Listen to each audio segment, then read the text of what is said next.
History of Japanese Parasol dance. The Higaza Adori is a component of the historic Rukwan court dance from the developed in 18th and 19th century. According to the scholars who organized the Shurgo Castle Park New Year celebration in 2010, the primary purpose of these dances was to honor and entertain Chinese diplomats. There were 5 distinct kinds of dances. Wakashabu Adori means young people dance. Rujin Adori means old people dance. Dramatic dance Uchikumui Adori and Naisei Adori is a male of dance. And Ona Adori a female dance. And dancing has been used throughout history to celebrate, worship, elevate, and cure. And the nation all over the world have folk dance that tell tales and provide insight into their rich history. Italy is no different, with scores of magnificent folk dances established throughout the course of its history. None of the Italian traditional dances are more well-known than the Tarantella. Good day, I'm Dea Bergi Gutierrez from BPED-3C, and for today's video, I'm going to discuss the dance culture of Japanese Parasol dance and Tarantella dance. So first is the Japanese Parasol dance.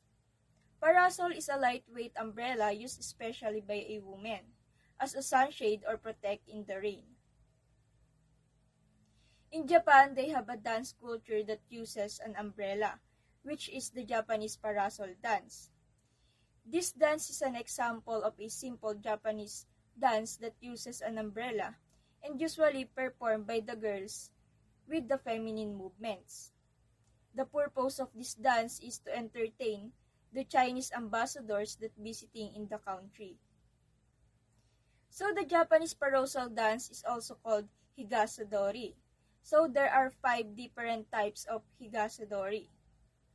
So first is the Wakashi Odori, or the young person dance. Second is the Rojin Odori, or the old person dance. Third is the Uchikumi Odori, or the dramatic dance. Fourth is the Nisei Odori, or the men's dance. And last is the Ona Odori, or the woman's dance. It performed usually at the spring festivals. By one on the many dancer, it has its roots traditional theater arts in Japan. In tradition of Chinese and Japanese, umbrellas symbolize honors and wealth. They use it in weddings.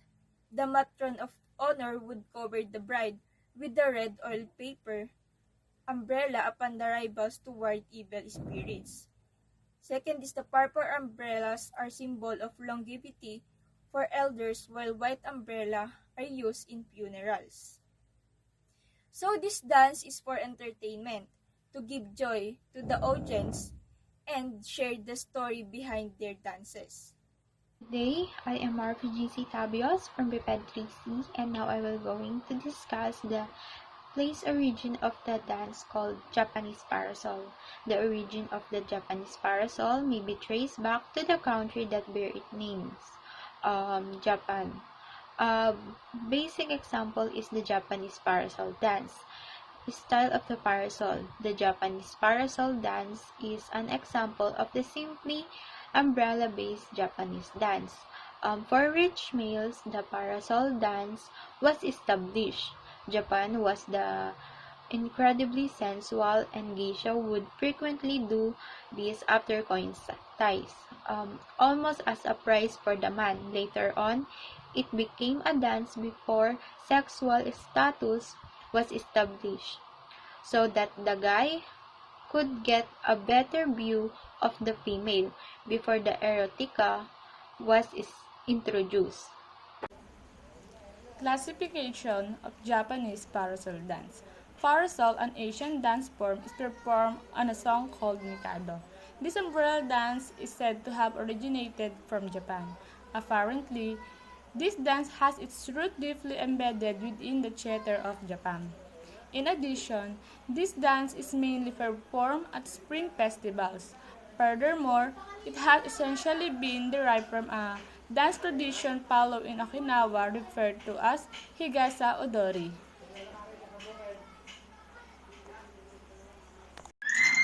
So ano nga ba ang costume ng Japanese parasol dance? So the costume worn in this dance styles mainly includes a kimono parasol or a Japanese umbrella and Japanese wooden shoes.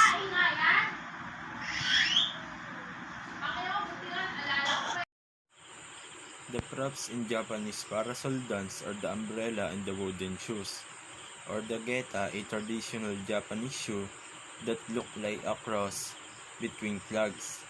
These are the type of sandals with the raised wooden base that keep onto the foot. So what music is used for Japanese parasol dance? So the dance is suited for girls making use of shuffling step that is basic to a typical Japanese. So the parasol dance is from Kabuki. The song played during the dance is called Mikado. So anyway, what is Mikado? So Mikado remains the most frequently performed Saboy opera, and it is especially popular with amateur and school production. So the work has been translated into numerous languages, and it is one of the most frequently played music in theater pieces in history. So here's the example of music using in Japanese parasol dance.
Parasol movement step.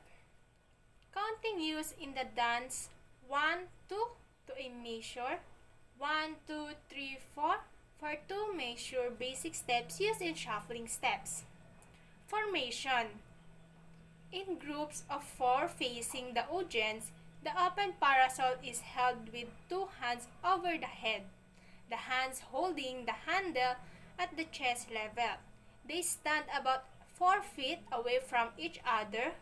1 to any number of sets may take part in this dance. And these are the steps used in Japanese parasol and the video of performing Japanese parasol.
The history of Tarantella dance.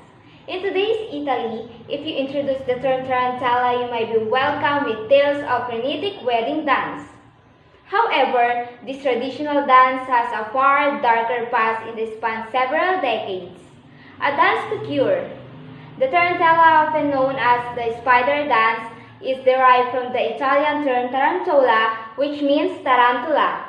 The tarantula received its name from the town of Taranto in Puglia, where the bites of the native wolf spider or tarantula was commonly true to be exceedingly deadly and resulted in the condition known as tarantism.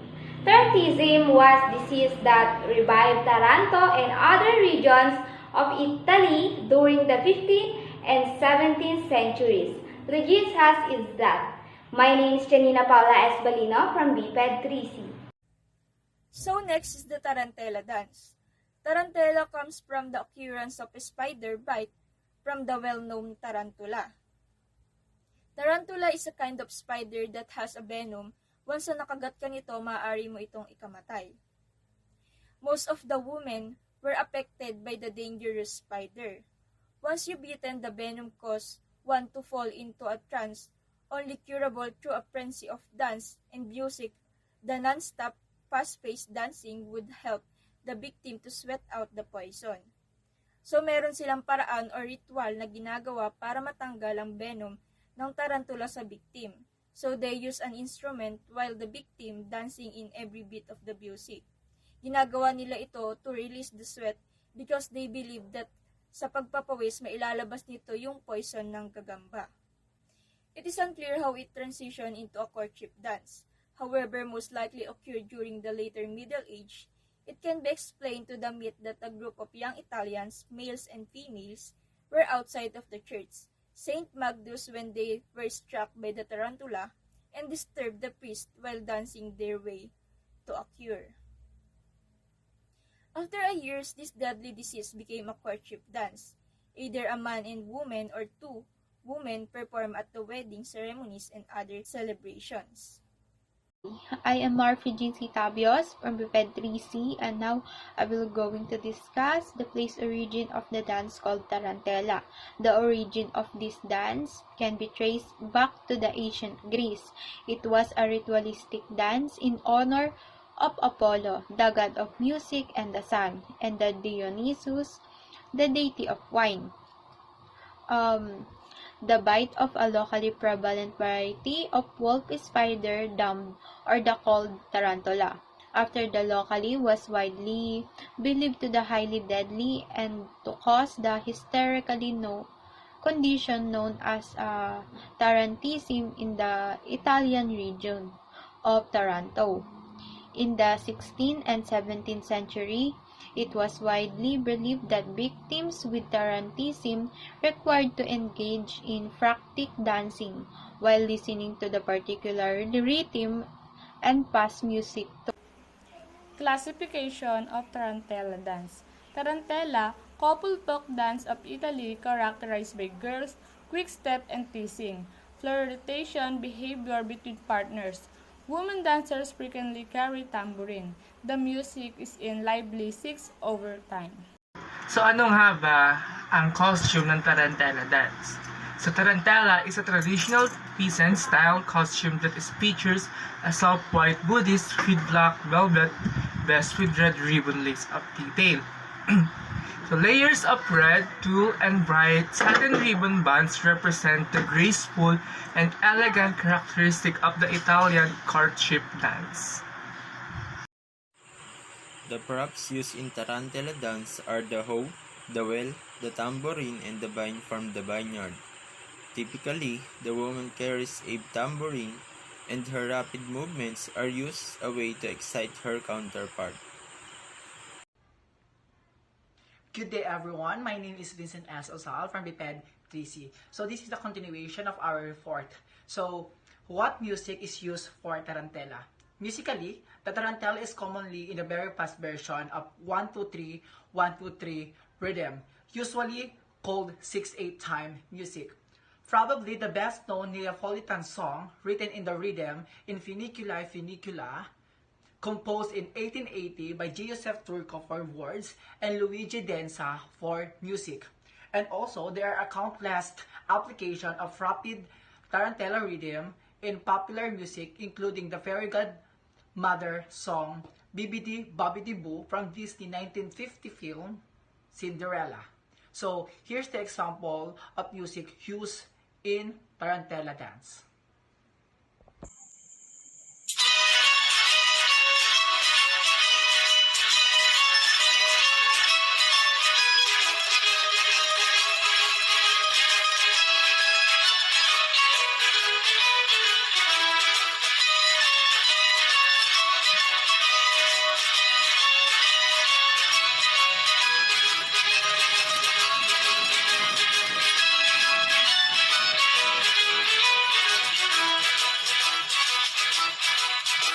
Ay serenade bere sayette tu sayado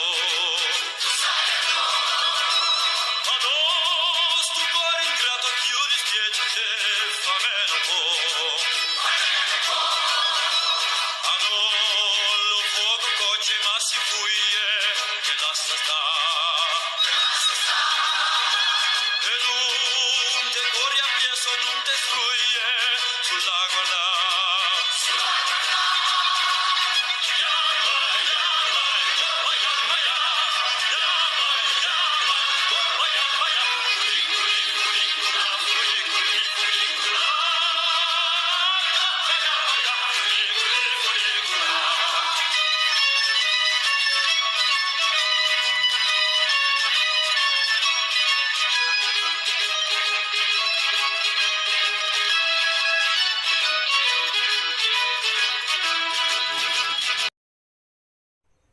Vergara Reynalin from Biped 3C now will discuss the movement steps of Tarantella and Japanese Parasol. Dancing the Tarantella with a partner. Grab some tambourines. This version of the Tarantella requires everyone to tap on a small tambourine. If you don't have enough tambourines for everyone, one tambourine for each pair of dancer can work. Dancer will just need to pass the tambourine back and forth for certain moves. Next is do a cross step or shake the tambourine. Both partners begin facing in the same direction next to one another. If you are dancing the woman's part for this 8 count, shake your tambourine in a circle in a time to the music. If you are dancing the man's part, cross your right foot over the left for a count of 1, 2, then your left foot over your right, your 3, 4. Step out with your right foot on 5, 6.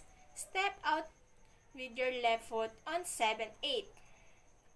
Next, anybody can play the role of woman or man. These terms simply designate different elements of the steps that are traditionally performed by one gender or another. Next, perform the Tarantella step. Both partners do this step identically. Place your hands on your hips. Kick your right foot low to the ground on 1. Place the ball of your right foot on the ground in front of your left foot on 6.